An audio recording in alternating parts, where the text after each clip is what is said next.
اعوذ باللہ من الشیطان الرجیم بسم اللہ الرحمن الرحیم ان اللہ وملائکتہ یصلون علی النبی یا ایہا الذین آمنوا صلوا علیہ وسلموا تسلیما اللہم صلی علی سیدنا و نبینا و شفیعنا و مولانا محمد وعلی آل محمد وبارک وسلم۔ محترم خواتین و حضرات، السلام علیکم۔ پیام صبح کے ساتھ ایک بار پھر حاضر میں ہوں آپ کا میزبان انیق احمد۔ خواتین و حضرات، قرآن کریم کے مختلف آیات پر گفتگو کرواتے ہیں ہم روزانہ اپنے ملک کے ممتاز علماء سے، سیکھتے ہیں قرآن کریم کے حوالے سے قرآن کریم کی یہ آیات ہم سے کیا مخاطبت کرتی ہیں، ہمیں کہاں دیکھنا چاہتی ہیں۔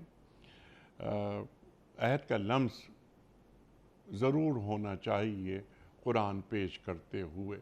قرآن کبھی بھی پرانا نہیں ہوتا۔ عقل انسانی جتنی بھی آگے چلی جائے، قرآن ہی عقل انسانی کی امامت کرتا ہے اور کرتا رہے گا۔ تو قرآن کریم کی ان آیات کے کیا کیا معنی ہیں، مفاہیم ہیں، یہ ہمارے ملک کے جید علماء ہمیں تعلیم کرتے ہیں۔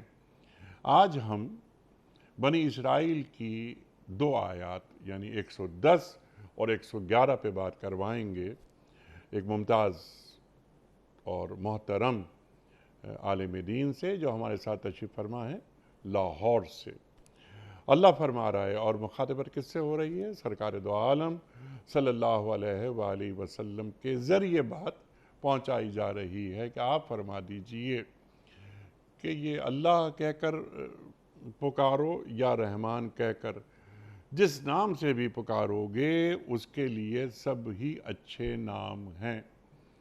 خواتین و حضرات، مشرکین اعتراض کرتے تھے کہ اللہ اور رحمان، ہم کو تو منع کرتے ہیں کہ اللہ ایک ہے، یہ دیکھیں کہ دو دو ناموں سے خود پکار رہے ہیں۔ تو جواب دیا جا رہا ہے کفار مکہ کو، مشرکین مکہ کو، کہ کوئی فرق نہیں ہے اس میں۔ اب سوالات کچھ رکھیں گے ہم کہ یہاں جو رحمان کا لفظ آیا ہے، اللہ کے صفاتی نام ہے، 99 صفاتی نام ہے، اور ظاہر ہے انہیں بتایا جا رہا ہے کفار کو کہ 99 خدا نہیں ہے، اللہ ایک ہے۔ توحید کا درس ہمارا دین دیتا ہے۔ یہ جو تم اعتراض کر رہے ہو اس کی کوئی اہمیت نہیں ہے۔ اللہ تعالیٰ کے صفاتی نام، ان کا کیا مقام ہے، ان پر غور و خوض کرنا چاہیے۔ کیا کسی صفاتی نام کا اگر ورد کوئی شخص کرتا ہے تو وہ خوبی کیا اس شخص میں داخل ہو جاتی ہے؟ تخلقوا باخلاق اللہ کے کیا معنی ہیں کہ اپنے اندر اللہ کے اخلاق پیدا کرو، تو اس کا بھی کوئی تعلق اللہ کے صفاتی ناموں سے ہے۔ خواتین و حضرات، اللہ تعالیٰ فرماتا ہے اپنی نماز بہت زیادہ بلند آواز سے نہ پڑھو اور نہ بہت پست آواز سے، درمیان کا ایک مقام وہ رہے، اوسط درجے کا لہجہ اختیار کرو، اور فرما دیجئے میرے رسول صلی اللہ علیہ وآلہ وسلم، تعریف ہے اللہ کے لیے جس نے نہ کسی کو بیٹا بنایا اور نہ کوئی بادشاہی میں اس کا شریک ہے۔ تو یہ باپ، بیٹا، روح القدس، تثلیث ختم کر دیا اس تصور کو۔ اللہ فرماتا ہے، اور اللہ عاجز نہیں ہے کہ کوئی اس کا پشتیبان ہو، اس کا مددگار ہو، اور اس کی بڑائی بیان کیجئے، کمال درجے کی بڑائی۔ اللہ تعالیٰ کی بڑائی، اس کی کبریائی بیان ہوتی ہے۔ وَلَتُكَبِّرُوا اللَّهَ عَلَى مَا هَدَاكُمْ، اللہ تعالیٰ قرآن کریم میں فرماتا ہے اللہ کی کبریائی، بڑائی بیان کرو جیسا کہ تمہیں ہدایت کی گئی ہے۔ وہ ہدایت کیا ہے؟ اور کمال درجے کی بڑائی، تو اس میں بھی درجہ کمال کا، تو اللہ کے مقام کی، اللہ کی کبریائی کی بڑائی کرتے ہوئے یا بیان کرتے ہوئے درجہ کمال تک کیسے پہنچا جاتا ہے؟ کچھ سوالات رکھیں گے ہم مولانا محمد یوسف خان صاحب کی خدمت میں، جو کہ تشریف فرما ہے ہمارے ساتھ لاہور سے۔ ڈاکٹر صاحب بہت شکر گزار آپ تشریف لائے۔ خواتین و حضرات، محترم ڈاکٹر یوسف خان صاحب ہمارے ملک کا ایک جانا مانا نام، پیام صبح کا لازمی جز تشریف لاتے ہیں اور ہمیں قرآن کریم سے قریب کر دیتے ہیں۔ جامعہ اشرفیہ لاہور سے آپ متعلق ہیں اور ایک طویل عرصے سے وہاں دین کی خدمت کر رہے ہیں۔ ڈاکٹر مولانا محمد یوسف خان صاحب کو خوش آمدید کہتے ہوئے پروگرام کا آغاز اللہ تعالیٰ کے بابرکت نام سے سورہ بنی اسرائیل اور آیات 110 اور 111۔ اعوذ باللہ من الشیطان الرجیم، بسم اللہ الرحمن الرحیم۔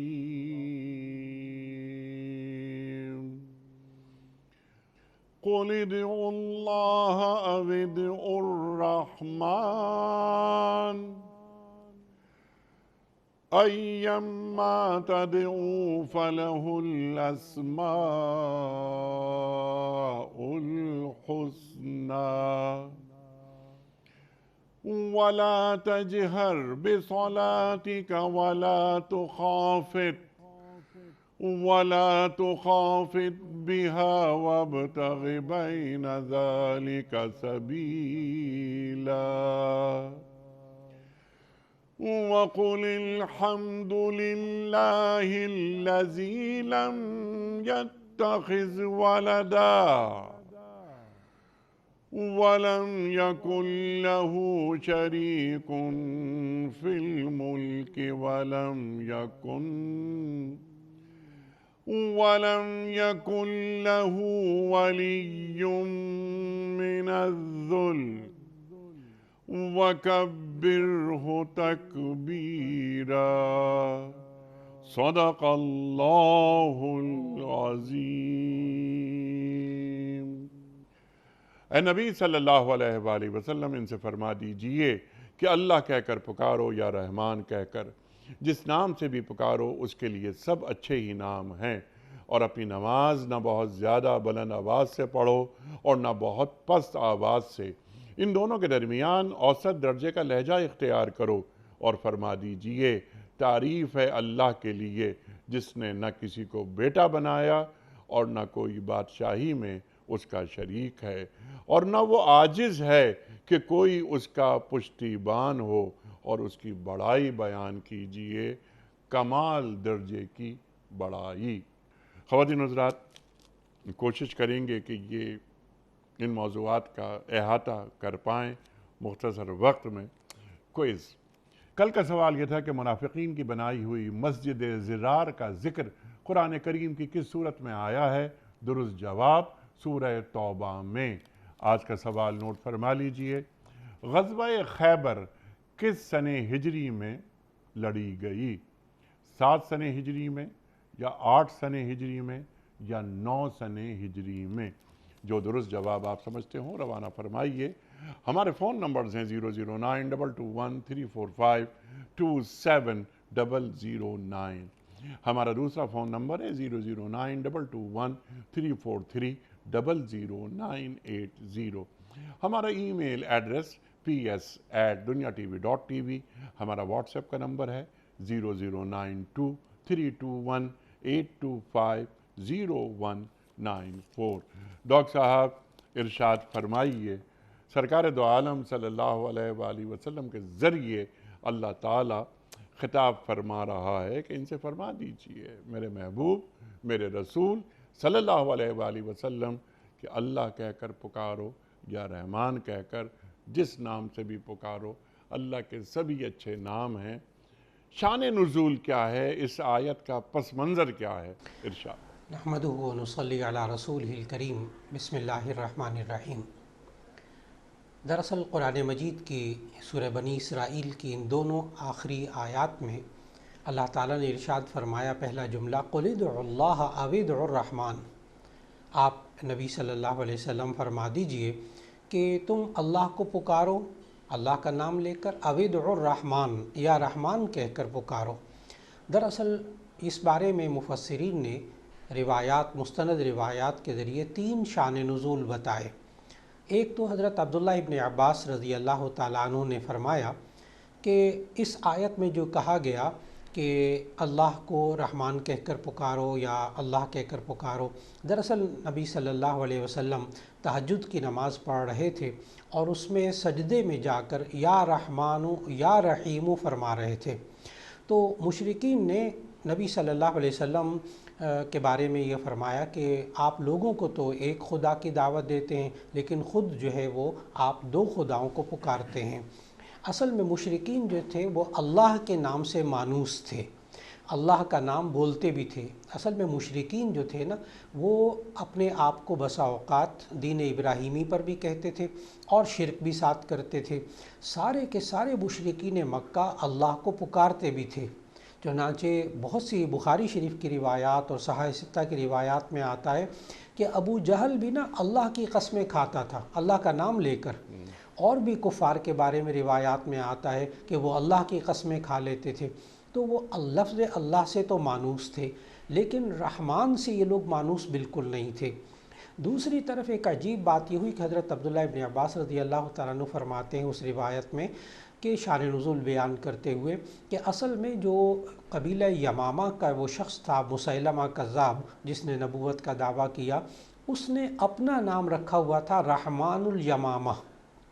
تو اب مشرکین مکہ نے جب نبی صلی اللہ علیہ وسلم سے یہ لفظ سنا، لفظ رحمان، تو یوں کہنے لگے کہ آپ تو ایک خدا پکارنے کو کہتے تھے، اب تو آپ خود 2 خداؤں کو پکارتے ہیں۔ تو اس کے جواب میں اللہ تعالیٰ نے یہ آیت نازل کی، قُلِ ادْعُوا اللَّهَ أَوِ ادْعُوا الرَّحْمَٰنَ أَيَّمَّا تَدْعُوا فَلَهُ الْأَسْمَاءُ الْحُسْنَىٰ، کہ اللہ کہہ کر پکارو، اللہ کا ذاتی نام ہے، رحمان کہہ کر پکارو، یہ صفتی نام ہے، لہٰذا سارے نام اللہ کے ہیں۔ تو اس سے 2 خدا ہونا لازم نہیں آتا، بلکہ اللہ ایک ہی ہے۔ ایک بات تو یہ شان نزول میں آتی۔ دوسری روایت حضرت میمون ابن مہران رضی اللہ تعالیٰ عنہ سے ایک روایت ہے کہ نبی صلی اللہ علیہ وسلم شروع میں جب خطوط لکھواتے تھے تو اس کے شروع میں لکھواتے تھے بسمک اللہم، یعنی اللہ تعالیٰ کے نام سے شروع کرتے ہیں۔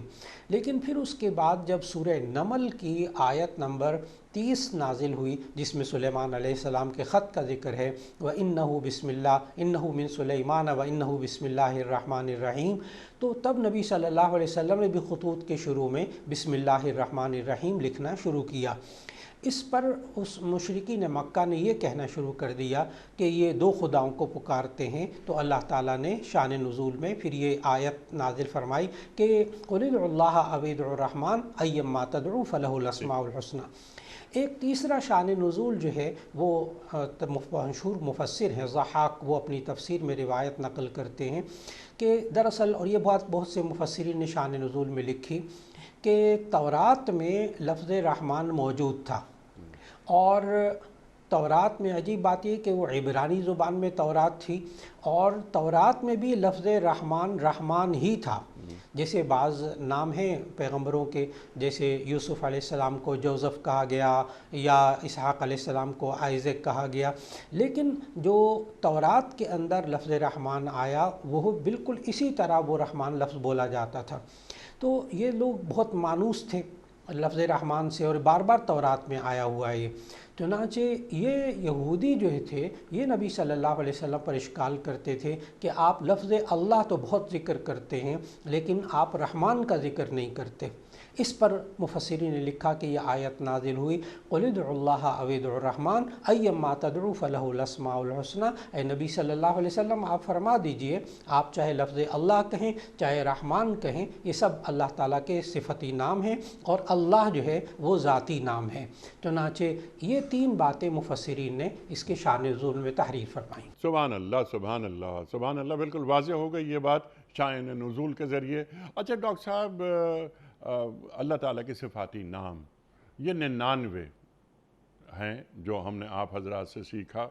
اب یہ صفت رحمانیت یہ کیا ہے، ذرا اس کو کھول دیجئے، اور اس کے ساتھ ساتھ یہ بھی فرما دیجئے کہ جو اللہ تعالیٰ کے صفاتی نام ہیں ان کی کیا اہمیت ہے؟ آپ نے بہت ہی ایک ایسا سوال فرمایا کہ جس کی آج بہت زیادہ ضرورت ہے۔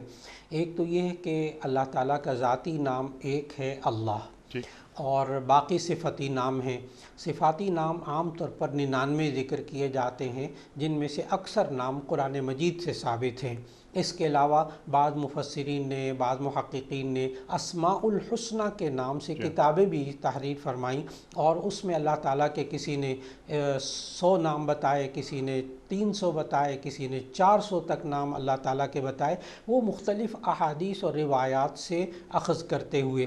مثال کے طور پر اللہ تعالیٰ کا ایک نام الستار لیا جاتا ہے، عبد الستار لوگ نام رکھتے ہیں۔ اب یہ لفظ ستار جو ہے یہ قرآن مجید میں نہیں ہے، یہ حدیث سے ثابت ہے، جہاں وہ حدیث میں آتا ہے من ستر سترہ اللہ، کہ جو اللہ کے جو کسی بندے کے عیب کو چھپاتا ہے اللہ اس کے عیب کو چھپاتا ہے۔ تو اس سے معلوم ہوا کہ یہ جو 99 نام ہیں یہ قرآن مجید سے بھی ثابت ہیں اور احادیث سے بھی ثابت ہیں کہ ان کا مفہوم آیا یا براہ راست نام آئے۔ ایک تو یہ اہمیت ہے۔ دوسری اہمیت اللہ تعالیٰ نے خود بتائی کہ قُلِ ادْعُوا اللَّهَ أَوِ ادْعُوا الرَّحْمَنَ أَيَّمَّا تَدْعُوا فَلَهُ الْأَسْمَاءُ الْحُسْنَى۔ تم جن ناموں سے بھی اچھے ناموں سے پکارو گے تو ساری اچھی صفات اور اچھے نام جو ہے وہ اللہ کے ہیں۔ اس وجہ سے مفسرین نے وہ جو کتابیں لکھی نا 400-500 ناموں والی، وہ اسی طرح لکھی کہ جی جتنی بھی اچھی صفات ہیں ان سب کو اللہ کی طرف منسوب کرنا درست ہوگا کہ سارے نام اچھے اللہ تعالیٰ کے ہیں۔ لہذا یہ اللہ تعالیٰ کے 99 صفاتی نام یہ بہت اہمیت کے حامل ہیں، اس اعتبار سے بھی کہ اللہ تعالیٰ نے کہ نبی صلی اللہ علیہ وسلم نے فرمایا تخلقوا باخلاق اللہ، کہ تم اللہ کی جو صفات ہیں وہ اپنے اندر پیدا کرو۔ لیکن اس میں بھی مفسرین نے قرآن حکیم کی بعض آیات کی روشنی میں بتایا کہ اللہ تعالیٰ کے کچھ صفتی نام ایسے ہیں جو اللہ تعالیٰ نے اپنے لیے تو صفتی نام قرآن مجید میں ذکر کیے، لیکن بندے کے لیے وہ صفت اللہ تعالیٰ نے پسند نہیں فرمائی۔ جیسے 2 ناموں کا ذکر کرتا ہوں، ایک تو یہ کہ المتکبر۔ جی جی بالکل۔ اب یہ المتکبر اللہ تعالیٰ کا نام ہے، لیکن اللہ نے قرآن میں کہا کہ اللہ متکبر کرنے والوں کو پسند نہیں کرتا، ان اللہ لا يحب المستکبرین۔ اور دوسری طرف ایک ہے المنتقم، ان اللہ عزیز ذو انتقام، اللہ تعالیٰ زبردست انتقام لینے والا ہے۔ اب بندے کو یہ کہا گیا بھی تم نے انتقام نہیں لینا، تم نے معاف کرنا ہے، عفو درگزر سکھائی گئی، لیکن بہت سارے جی وہ بھی صفت ہے اللہ کی المنتقم۔ اور اسی طرح ہمیں اللہ تعالیٰ نے قرآن مجید میں یہ بھی سکھایا کہ بعض صفاتی نام ایسے ہیں جو آپ بغیر الف لام کے اللہ کے علاوہ لے سکتے ہیں۔ یہ بات بہت اہم ہے جو عوام میں سمجھنے والی، کیونکہ بس اوقات کسی کا نام عبد السمیع ہوتا ہے، عبد العلیم ہوتا ہے، تو لوگ اس کو سمیع صاحب، علیم صاحب کہہ کر پکارتے ہیں۔ تو اس سے بعض لوگوں کو بڑا شبہ ہوتا ہے کہ جی اگر اللہ تعالیٰ کے صفتی نام ہے کیا اس سے کسی انسان کو پکارا جا سکتا ہے؟ تو اس کا جواب یہ ہے کہ اللہ تعالیٰ کا جو ذاتی نام ہے اللہ، اور اس کے ساتھ ساتھ اہم ترین نام الرحمن، یہ تو کسی صورت میں بھی کسی انسان کو الگ طور پر نہیں پکارا جا سکتا۔ لیکن باقی جو نام اللہ تعالیٰ کے ہیں ان میں کچھ نام ایسے ہیں جو اللہ تعالیٰ نے خود اللہ کے علاوہ کے لیے بولے قرآن مجید میں۔ جیسے نبی کریم صلی اللہ علیہ وسلم کے لیے اللہ تعالیٰ نے اپنے صفتی نام بغیر الف لام کے بولے، حریص علیکم بالمؤمنین رؤوف رحیم، کہ وہاں رؤوف اور رحیم نبی صلی اللہ علیہ وسلم کو کہا گیا۔ تو مفسرین نے وہاں یہ لکھا کہ اگر الف لام لگا کر، چونکہ اس سے وہ معرفہ ہو جاتا ہے، خاص ہو جاتا ہے، تو الرؤوف وہ تو صرف اللہ تعالیٰ کا صفتی نام ہے، الرحیم وہ صرف اللہ تعالیٰ کا صفتی نام ہے۔ لیکن اگر بغیر الف لام کے بولا جائے تو پھر ایسی صورت میں گنجائش، اجازت موجود ہے، جیسے اللہ تعالیٰ نے نبی صلی اللہ علیہ وسلم کو رؤوف رحیم کہا۔ تو معلوم ہوا اگر کسی کا نام عبد الرؤوف ہو آپ اس کو رؤوف صاحب کہہ سکتے ہیں، اگر عبد الرحیم ہو تو آپ رحیم صاحب کہہ سکتے ہیں۔ اسی طرح جب ہم سورہ یوسف کی تلاوت کرتے ہیں تو 13ویں پارے کی ابتدائی آیات میں حضرت یوسف علیہ السلام نے اپنی ذات کے بارے میں کہا، جب وہ عزیز مصر کو کہا کہ مجھے وزیر خزانہ بنا دے، اجعلنی علی خزائن الارض انی حفیظ علیم، کہ وہاں پر حضرت یوسف علیہ السلام نے اپنے لیے حفیظ علیم کہا، لیکن بغیر الف لام کے، تو معلوم ہوا عبد الحفیظ کو آپ حفیظ صاحب کہہ سکتے ہیں، عبد العلیم کو آپ علیم صاحب کہہ سکتے ہیں، لیکن کچھ صفتی نام ایسے ہیں جس کے لیے احتیاط کرنی چاہیے، جیسے عبد الرزاق اگر کسی کا نام ہو تو اس کو رزاق صاحب نہ کہا جائے، کیونکہ اس کے معنی میں تھوڑی سی پیچیدگی پیدا ہو جاتی ہے۔ اسی طرح اللہ تعالیٰ کے وہ صفتی نام جو اللہ تعالیٰ کی شان ہیں ان کو بندوں کے لیے الگ طور پر استعمال نہ کیا جائے۔ اور مفسرین نے لکھا کہ اگر کسی کا نام عبد الرحمن ہو تو ان کو رحمان صاحب نہیں کہنا چاہیے، کیونکہ یہاں اللہ تعالیٰ نے یہ صفتی نام صرف اللہ کے لیے خاص کیا، اس لیے عبد الرحمن کو عبد الرحمن ہی کہنا چاہیے۔ اور پھر اسی طرح ہمیں ایک اصول یہ بھی معلوم ہوا کہ جب ہمیں یہ کہا گیا کہ تم اللہ تعالیٰ کی صفات اپنے اندر پیدا کرو، جیسے العفو اللہ تعالیٰ کا صفتی نام ہے، تو اسی صورت میں عبد الغفور اللہ تعالیٰ کی صفتی نام ہے، تو بندہ اپنے اندر عفو درگزر کو پیدا کرے۔ اللہ تعالیٰ حلیم ہے، بردبار ہے، تو ایسی صورت میں آپ اپنے اندر بردباری پیدا کیجئے۔ اللہ تعالیٰ سخی ہے، یہ بندہ سخاوت اپنے اندر پیدا کرے۔ اللہ تعالیٰ بہت رحم کرنے والا ہے، تو اللہ تعالیٰ نے کہا تم بھی رحم کرو لوگوں پر جو زمین میں رہتے ہیں، ان پر رحم کرو۔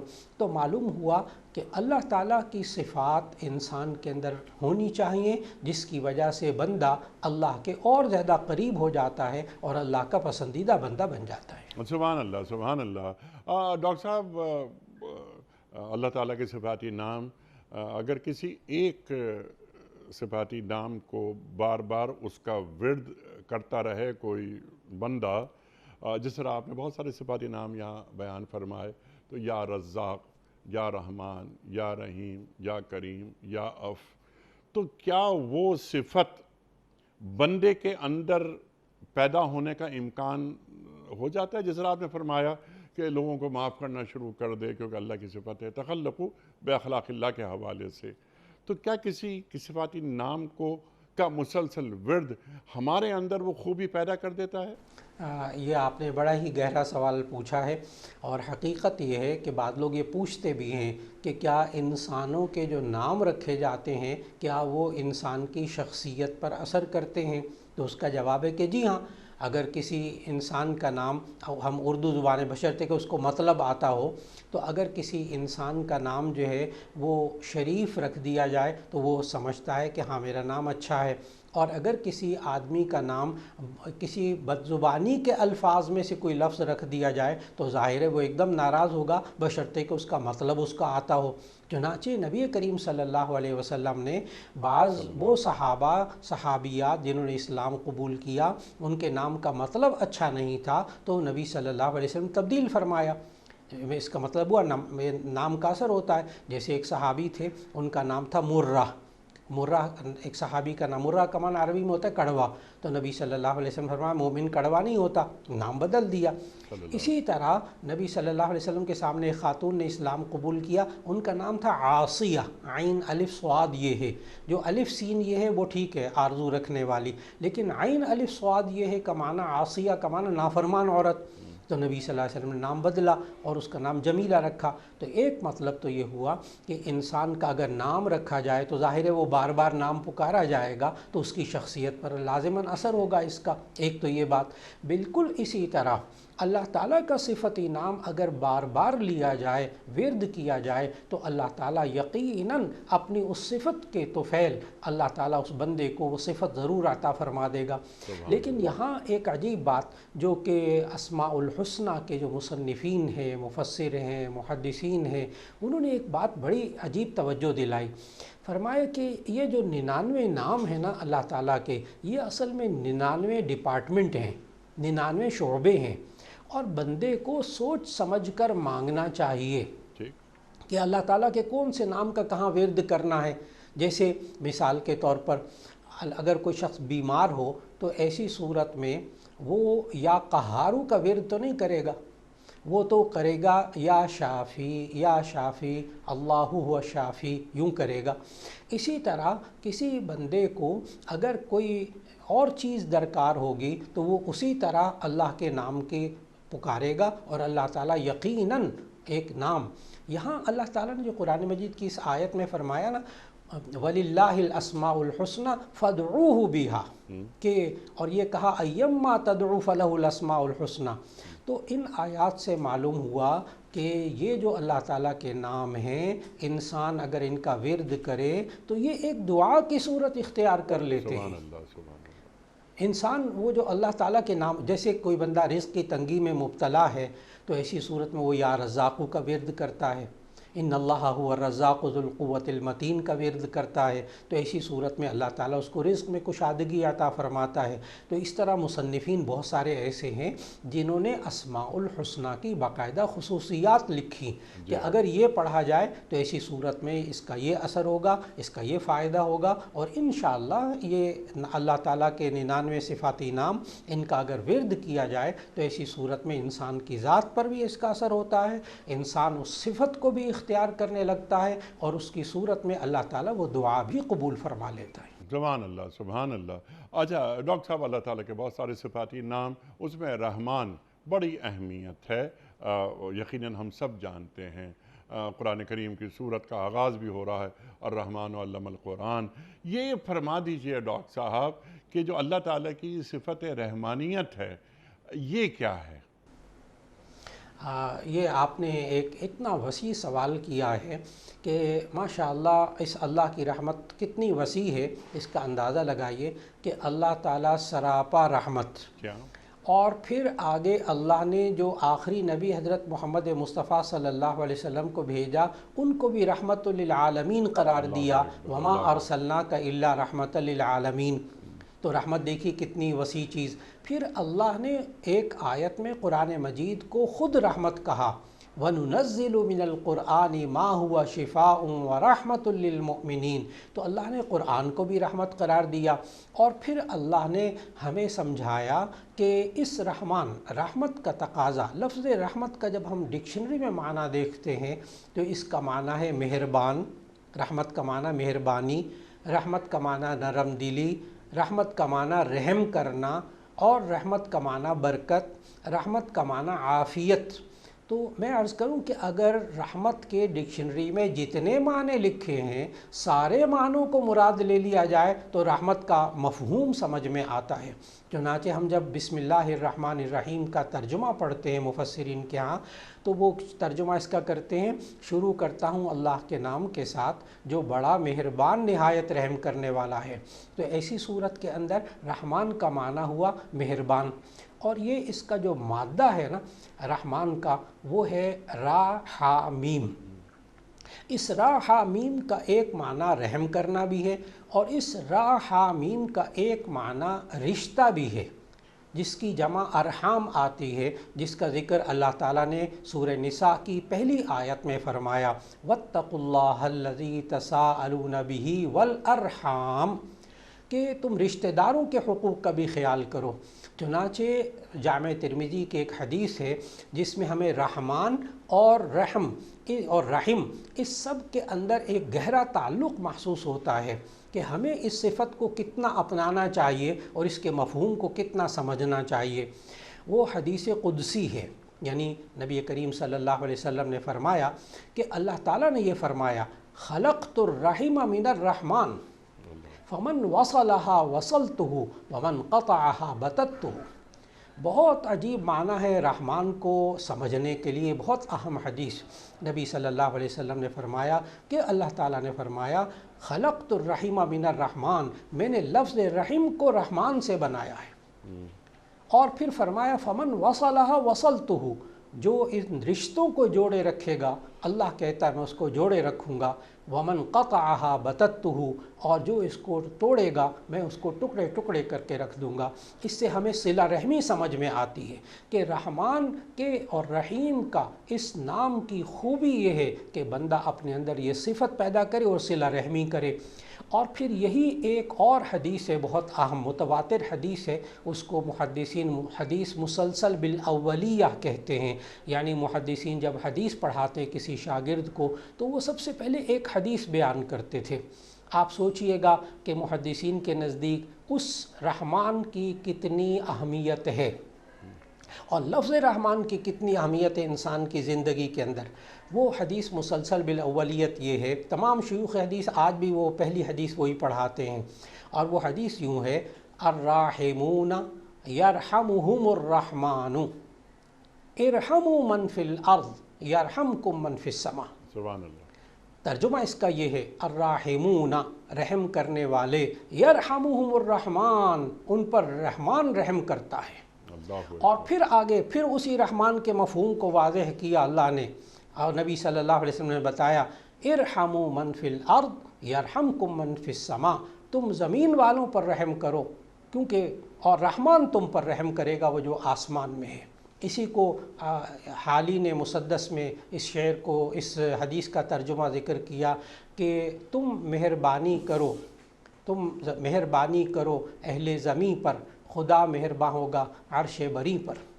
تو آج یہ رحمان کے مفہوم کو سمجھنا واقعی بہت ضروری ہے کہ یہ بندہ الرحمن اور الرحیم کے مفہوم کو اپنے اوپر طاری کر لے، اپنے رویوں میں لے آئے، اپنے عمل میں لے آئے، تو ایسی صورت میں اللہ انشاءاللہ رحمت نازل کرے گا. سبحان اللہ، سبحان اللہ، اللہ اکبر، اللہ اکبر. کتنا اچھا آپ نے یہ پیغام بھی دے دیا ہمیں اور تمام ہمارے ناظرین سامعین کو، اور بلکہ وہ آپ نے تو کرو مہربانی اہل زمین پر. خواتین و حضرات، ڈاکٹر صاحب نے ایک لفظ اور استعمال کیا درمیان میں، رحیم. حالانکہ وہ آج ہماری اس گفتگو میں وہ شامل نہیں تھا، اس آیت میں بھی وہ شامل نہیں ہے، لیکن میرے ذہن میں خیال یہ آیا دفعتاً کہ رحیم پر بھی گفتگو ہونی چاہیے. صفت رحمانیت واضح کر دی ڈاکٹر صاحب نے، لیکن ڈاکٹر صاحب ذرا سا جو فرق ہے رحمان میں اور رحیم میں، پھر اس کا مادہ رحم وہ آپ نے بیان فرما دیا. یہ صفت جو رحیمی ہے وہ کیا ہے؟ جی، اصل میں اگر یہ الگ الگ استعمال ہوتے تو شاید یہ سوال ذہن میں نہ آتا، لیکن جب ہم قرآن مجید کے اندر پڑھتے ہیں یہ آیت بسم اللہ الرحمن الرحیم انہ من سلیمان و انہ بسم اللہ الرحمن الرحیم، تو اس کے اندر ایک ہی آیت کے اندر رحمان بھی موجود ہے، رحیم بھی موجود ہے، اور دونوں را ہا میم سے مشتق ہیں. تو ان دونوں اسماء الہی میں کیا فرق ہوگا؟ تو محدثین نے، مفسرین نے اس کے فرق لکھے.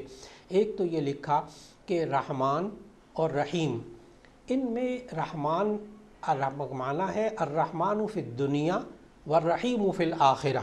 ایک فرق تو یہ محدثین نے لکھا کہ رحمان کا معنی دنیا میں رحم کرنے والا اور رحیم کا معنی آخرت میں رحم کرنے والا.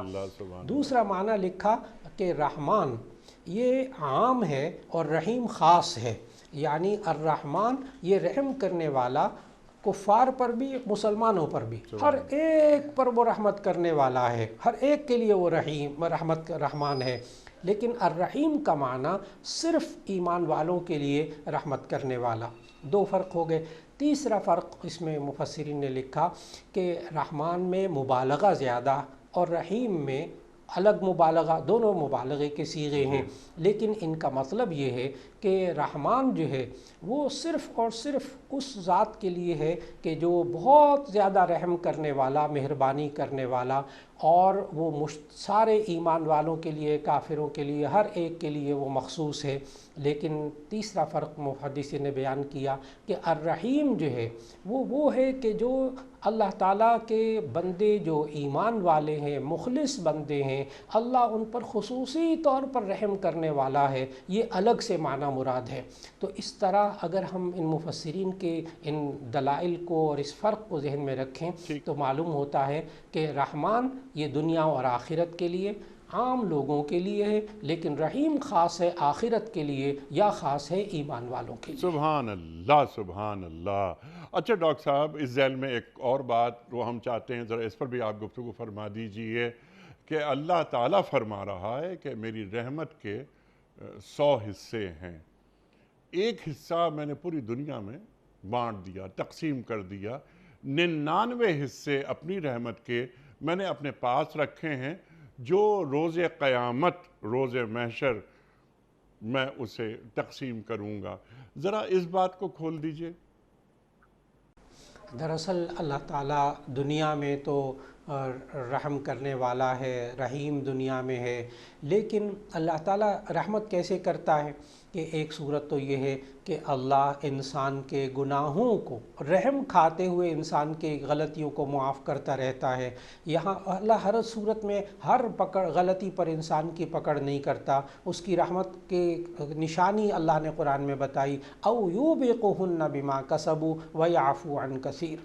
وہ بہت سی باتوں کو معاف کرتا رہتا ہے، اور اگر اللہ تمہاری ہر بات پر پکڑ کرنا شروع کر دے تو یوبقہن بما کسبوا، جو کچھ تم کرتے ہو سارے کے سارے پھر ہلاک ہو جائیں۔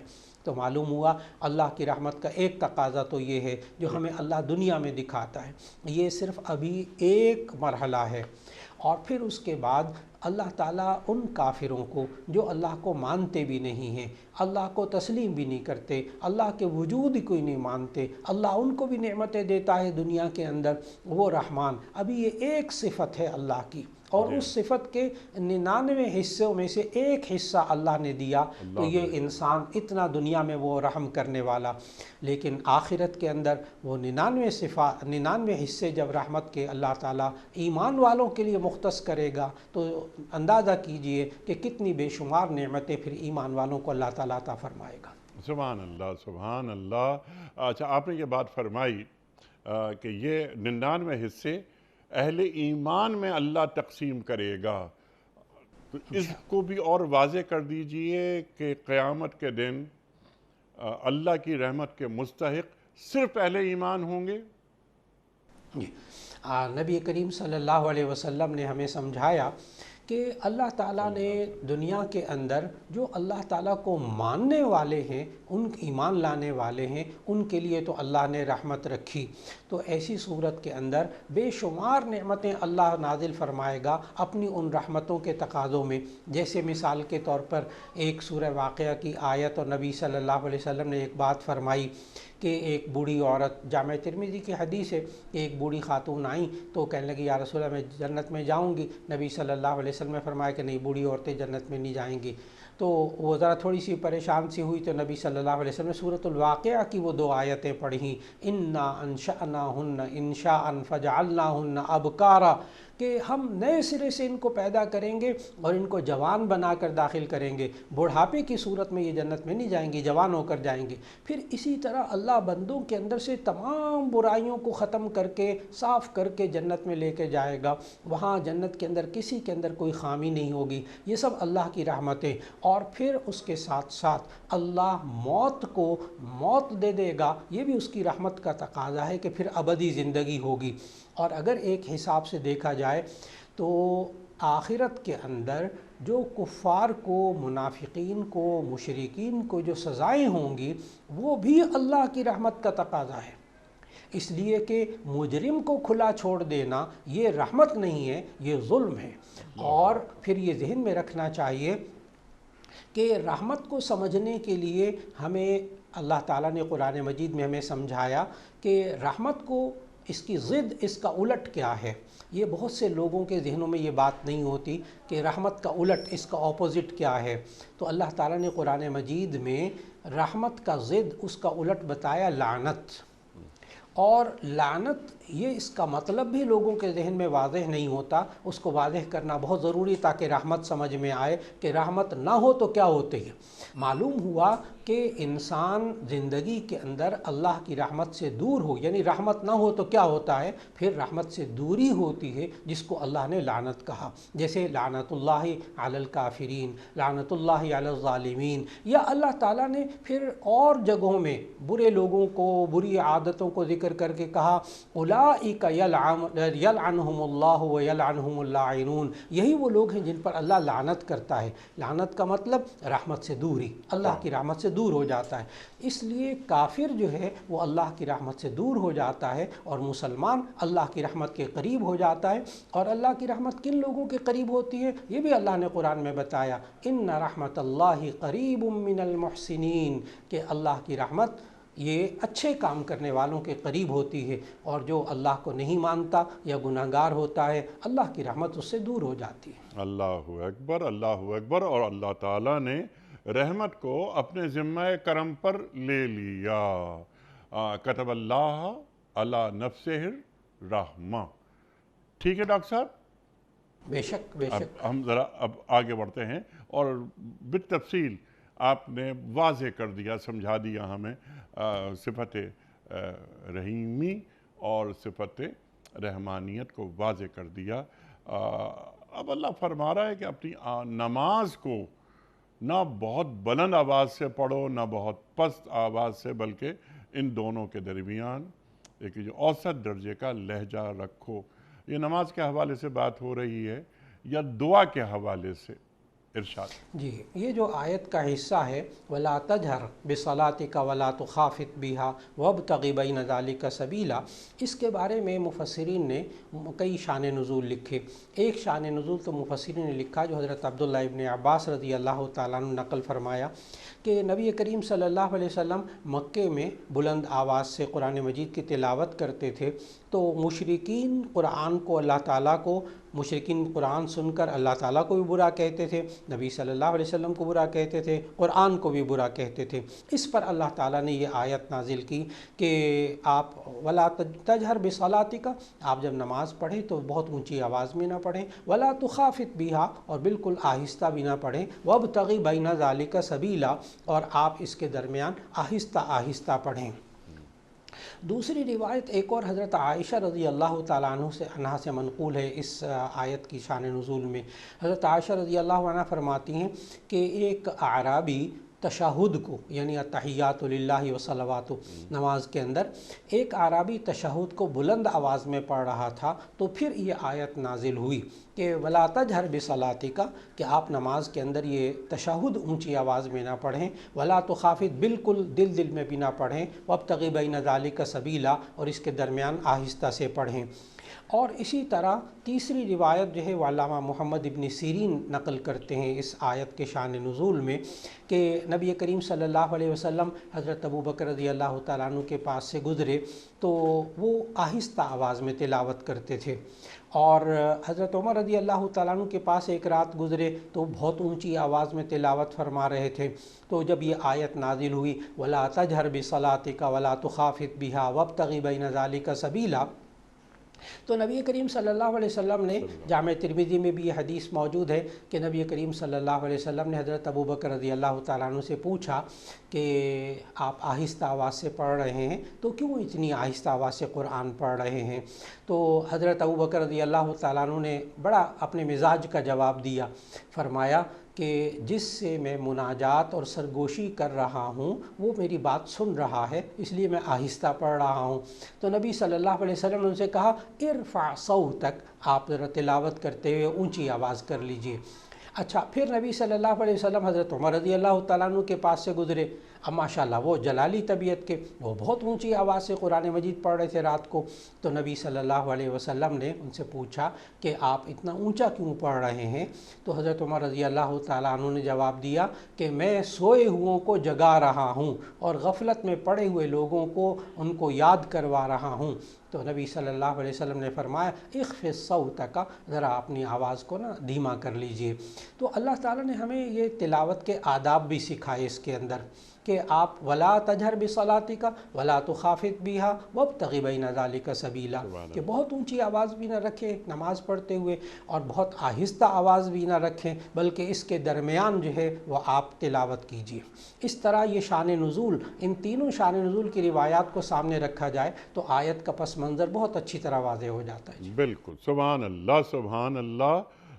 اس سلسلے میں بہت ساری روایتیں اور بھی کچھ افراد جب بہت زور سے نماز پڑھ رہے تھے یا دعا مانگ رہے تھے تو اللہ کے رسول صلی اللہ علیہ وآلہ وسلم نے فرمایا کہ تم کسی بہرے کو نہیں پکار رہے، اللہ سنتا ہے، تو آواز کو ذرا پس رکھو، یعنی اوسط درجے کی آواز، جو یہ آیت ہم پر واضح ہو رہی ہے. اچھا ڈاکٹر صاحب، بالکل اب لاسٹ منٹ جاری ہیں، آخری حصہ آیت کا. اب یہاں پر اللہ کے لیے تمام تعریفیں ہیں جس نے کسی کو بیٹا نہیں بنایا اور کوئی اس کی بادشاہی میں شریک نہیں ہے، نہ وہ عاجز ہے نہ کوئی اس کا پشتیبان ہے. اس کی بڑائی بیان کیجئے، کمال درجے کی بڑائی. میں نے انٹرو میں ایک سوال رکھا تھا کہ اللہ تعالیٰ کی بڑائی بیان کرنا، اس کی کبریائی بیان کرنا، ایک تو یہ سمجھا دیجئے، اور یہ سمجھا دیجئے کہ کمال درجے کی بڑائی، تو کمال درجے کی بڑائی کیا ہوتی ہے؟ جی، ایک تو آیت کے شروع کے حصے میں جو آپ نے بات فرمائی آیت نمبر 111 میں جی کہ وَقُلِ الْحَمْدُ لِلَّهِ الَّذِي لَمْ يَتَّخِذْ وَلَدًا، ایک بات کہ آپ کہہ دیجئے تمام تعریفیں اس اللہ کے لیے ہیں جس نے کوئی بیٹا نہیں بنایا، وَلَمْ يَكُنْ لَهُ شَرِيكٌ فِي الْمُلْكِ، اور اس کی بادشاہت میں بھی کوئی شریک نہیں، یہ دوسرا جملہ۔ تیسرا جملہ ہے وَلَمْ يَكُنْ لَهُ وَلِيٌّ مِّنَ الذُّلِّ، اور ذلت کی حالت میں اس اللہ کے لیے کوئی ولی، کوئی مددگار نہیں ہوتا، یعنی اللہ کی ذلت والی حالت ہوتی ہی نہیں، وہ تو بہت بڑا، وہ تو قادر مطلق، اس کے لیے کسی مددگار کی ضرورت نہیں۔ تو یہاں مفسرین نے توجہ دلائی ایک بات کی طرف روایات کی روشنی میں، کہ دراصل یہ جو نصارہ تھے، جیسے سورہ توبہ کی آیت نمبر 30 میں آیا وقالت الیہود عزیر ابن اللہ وقالت النصارى مسیح ابن اللہ، کہ یہود یہ کہتے تھے کہ عزیر علیہ السلام اللہ کے بیٹے ہیں، اور نصارہ کہتے تھے کہ عیسیٰ علیہ السلام اللہ کے بیٹے ہیں۔ تو اللہ نے یہاں تردید فرما دی کہ آپ یہ کہیے تمام تعریفیں اللہ کے لیے ہیں، لم یتخذ ولدن، اللہ نے کسی کو بیٹا نہیں بنایا، تو مت کسی کو اللہ کا بیٹا بناؤ۔ ایک تو یہود و نصارہ کی تردید اس میں ہو گئی۔ پھر دوسرا جملہ ہے وَلَمْ يَكُنْ لَهُ شَرِيكٌ فِي الْمُلْكِ، کہ اللہ کی بادشاہت میں کوئی شریک نہیں ہے۔ اس سے اللہ نے مشرکین کی تردید فرما دی کہ وہ لوگ کہ جو اللہ کی بادشاہت میں، اللہ کی جو نام ہے، صفتی نام ہے اور اللہ کی ذات ہے، اس میں جو لوگ شریک کرتے تھے، اس سے اللہ نے روکا۔ تو مشرکین کی تردید ہو گئی وَلَمْ يَكُنْ لَهُ شَرِيكٌ فِي الْمُلْكِ۔ اور تیسرا جو ہے وَلَمْ يَكُنْ لَهُ وَلِيٌّ مِّنَ الذُّلِّ، اس کی تفسیر میں مفسرین لکھتے ہیں کہ دراصل یہودی جو ہیں وہ اللہ تعالیٰ کے بارے میں یہ کہتے تھے کہ اللہ تعالیٰ کہیں کہیں بے بس ہو جاتا ہے، جیسے یعقوب علیہ السلام کے بارے میں بعض اوقات یہودیوں کے ہاں یہ نظریہ ہے کہ اللہ بے بس ہو گیا، اللہ کا کوئی مددگار نہیں ہے۔ تو ایسی صورت میں اللہ نے یہودیوں کے اس خیال کی بھی تردید کر دی کہ اللہ پر بے بسی کی کیفیت کبھی آتی نہیں ہے، اللہ لا الہ الا هو الحی القیوم لا تأخذہ سنۃ ولا نوم۔ تو ایسی صورت کے اندر اللہ کی اب ان تینوں کا علاج کیا ہے؟ اللہ نے آخر میں اب علاج بتایا، لم یتخذ ولدن، بیٹا نہ بناؤ، نمبر 2 اس کے ساتھ کسی کو شریک نہ ٹھہراؤ، نمبر 3 ولم یکن لہ ولی من الذل۔ تو ان تینوں کا علاج اللہ نے بتایا وکبرہ تکبیرا، اللہ کی بڑائی بیان کرو۔ جب انسان یوں کہتا ہے اللہ اکبر، تو ایسی صورت میں جب اللہ سب سے بڑا ہے تو اس کی اب کبریائی کا تقاضا یہ ہے کہ یہ انسان اللہ کو بڑا سمجھے، اور ایسی صورت کے اندر وہ بڑا وہ ہے کہ جس کے اجزاء نہیں ہو سکتے، جس کی تقسیم نہیں ہو سکتی، لہذا تم اللہ کو بیٹا نہ بناؤ، کیونکہ جب سب سے بڑا ہے وہ، تو ایسی صورت میں اب سورہ اخلاص کو ذہن میں رکھنا چاہیے کہ اللہ کی شان، اللہ کی کبریائی یہ ہے کہ قل هو اللہ احد اللہ الصمد لم یلد ولم یولد ولم یکن لہ کفوا احد، نہ اس کا کوئی شریک ہے، نہ اس کی کوئی اولاد ہے، یہ اس کی بڑائی ہے۔ وقت یہاں مکمل ہوا ہمارے پروگرام کا۔ بہت ساری باتیں، اللہ کی بڑائی، کبریائی، یہ بہت بڑا موضوع، گفتگو مزید کرنے کو جی چاہ رہا ہے، لیکن مجھے بتایا گیا ہے کہ پروگرام کا وقت ختم ہو گیا۔ کسی اور پروگرام میں انشاءاللہ تعالی یہ بات کروائیں گے آپ سے، یا ایھا المدثر قم فانذر وربک فکبر، اس پر بھی بات انشاءاللہ کریں گے، اور اللہ کی کبریائی کیسے بیان ہوتی ہے، اور کمال درجے کی جو کبریائی وہ کیا ہوتی ہے، انشاءاللہ کسی اور پروگرام میں۔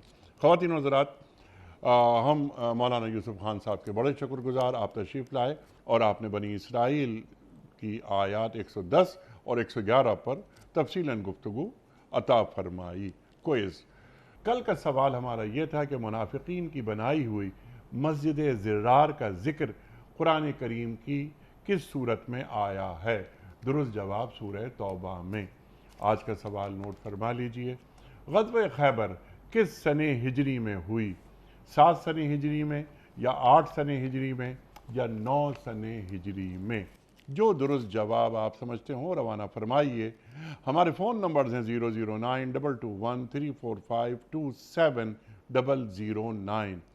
ہمارا دوسرا فون نمبر ہے 009221343000980۔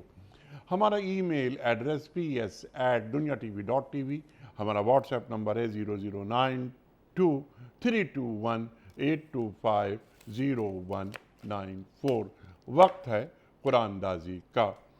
کاش مولانا یوسف خان صاحب کراچی میں ہوتے، ان کے دست مبارک سے ہم یہ پرچی نکلواتے، آج کے ونر کے نام کا اعلان ان سے کرواتے۔ بسام بیگ کراچی سے، بسام بیگ کراچی سے آپ کی خدمت میں دنیا ٹی وی کی جانب سے دینی کتب پر مشتمل گفٹ ہیمپر آپ کے گھر بذریعہ کوریئر روانہ کیا جا رہا ہے۔ آپ کو بہت بہت مبارک ہو۔ پیام صبح کا اختتام ہوتا ہے روزانہ ایک قول پر، اور وہ قول ہوتا ہے صاحب نہج البلاغہ امیر المومنین حضرت علی مرتضیٰ کرم اللہ وجہہ کا۔ آپ فرماتے ہیں، جو بھی جہنم کی آگ سے ڈرتا ہے وہ حرام چیزوں سے اجتناب کرتا ہے۔ جو بھی جہنم کی آگ سے ڈرتا ہے وہ حرام چیزوں سے اجتناب کرتا ہے۔ سبحان اللہ، سبحان اللہ۔ اپنے میزبان انیق احمد کو کل تک کے لیے اجازت دیجیے۔ خدا حافظ۔